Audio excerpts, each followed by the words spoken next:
Следите Инфомакс, ова се најважните настани во денот во 60 секунди.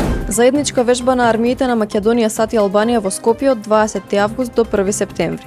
Владата го именуваше Асаф Абдурамани за ВД директор на Фондот за здравствено осигурување. Скандалозна реакција на БЕС. Македонската влада се плаши од мобилизацијата на албанизмот. Курти бил пречекан согласно сите протоколи.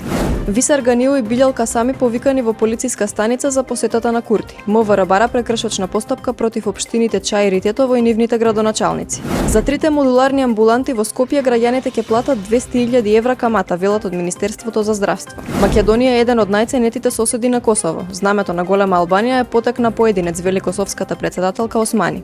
Шефот на кабинет на Столтенберг вели Украина може да влезе во НАТО ако и отстапи територија на Русија. Украина ќе треба да се откаже и од Киев, древната престолнина на Русија, вели Медведев.